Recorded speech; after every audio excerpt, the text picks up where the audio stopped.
காங்கிரஸ் டிஎம்கேவிக்கும் காங்கிரஸ் டிவிகேவிக்கும் இடையே கூட்டணி பேச்சு வார்த்தை இழுபறியாகவே தொடர்ந்து கொண்டிருக்கிறது. விஜய் ராகுல் செயல்பாடுகளை தொடர்ந்து கவனிக்கின்ற போது தமிழக காங்கிரஸ் தலைவராவதே விஜயின் நோக்கம் என்ற கணிப்பு தோன்றுகிறது. இது ஒரு யூகம்தான், உண்மையா என்று தெரியாது. சரி, ஏன் இந்த யுகத்திற்கு வர வேண்டி இருக்கிறது? வாருங்கள், வீடியோவுக்குள் போவோம்.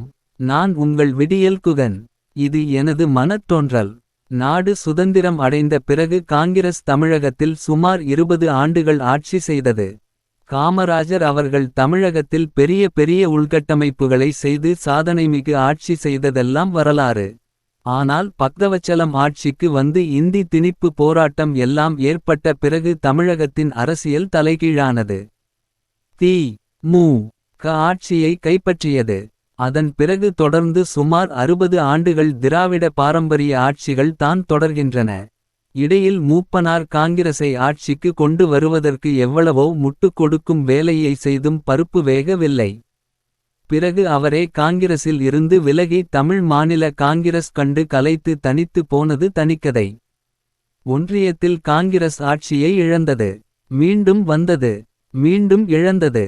இப்படி மாறி மாறி அரசியல் சூழ்நிலை ஒன்றியத்தில் ஏற்பட்ட போதிலும் தமிழகத்தை பொறுத்து திமுகவும் அண்ணா திமுகவும் தான் மாறி மாறி ஆட்சி அமைத்தன. தேசிய கட்சியான காங்கிரஸ் ஒரு உதிரி கட்சியாகவே வலம் வந்து கொண்டிருக்கிறது. இதனிடையே மற்றொரு தேசிய கட்சியான பா.ஜ.க. ஆர்எஸ்எஸ் மூளையை கொண்டு தமது ரத கஜ துரக பதானிகளை எல்லாம் பயன்படுத்தி பட்பல பயங்கர திட்டங்களை தீட்டி பாகீரத முயற்சி செய்து வருகிறது. விஜய்க்கு காங்கிரஸ் மீது ஒரு காதல். ஏனென்றால் அது பாரம்பரியமிக்க ஒரு தேசிய கட்சி. அந்த கட்சியின் தமிழக தலைவர் என்பது அவருக்கு பெருமைமிகு கௌரவமாக நினைக்கிறார். ஆனால் ஒரு சிறிய கட்சியாக இருக்கக்கூடிய காங்கிரசுக்கு அவர் தலைவராவதை விரும்பவில்லை. திராவிட கட்சிகளுக்கு சரி சமமான எதிர்ப்பும் பலமும் கொண்ட கட்சியாக காங்கிரஸை மாற்றி அதன் தமிழக தலைவராக வர வேண்டும் என்பதையே விரும்புகிறார்.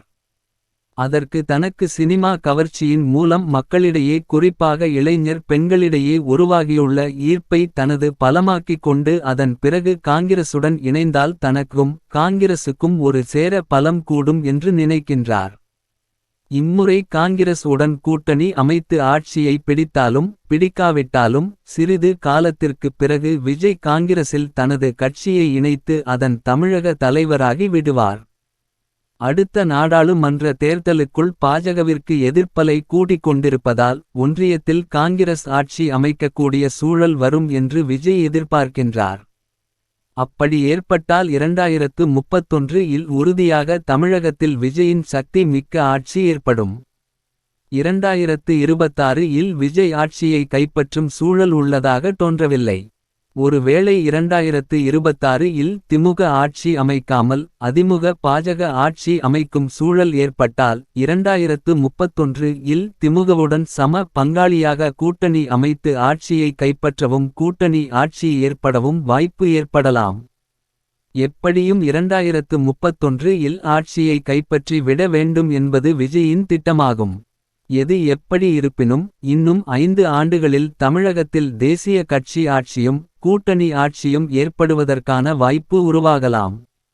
இந்த செய்தி பலருக்கு வியப்பாக இருக்கலாம். ஆனால் அரசியலில் எதுவும் நடக்கலாம். இந்த செய்தி பலருக்கு மகிழ்ச்சி தரலாம், பலருக்கு வருத்தம் தரலாம். செல்வ பெருந்தகை அவர்களுக்கு மகிழ்ச்சி தருமா அதிர்ச்சி தருமா என்று எனக்கு தெரியவில்லை.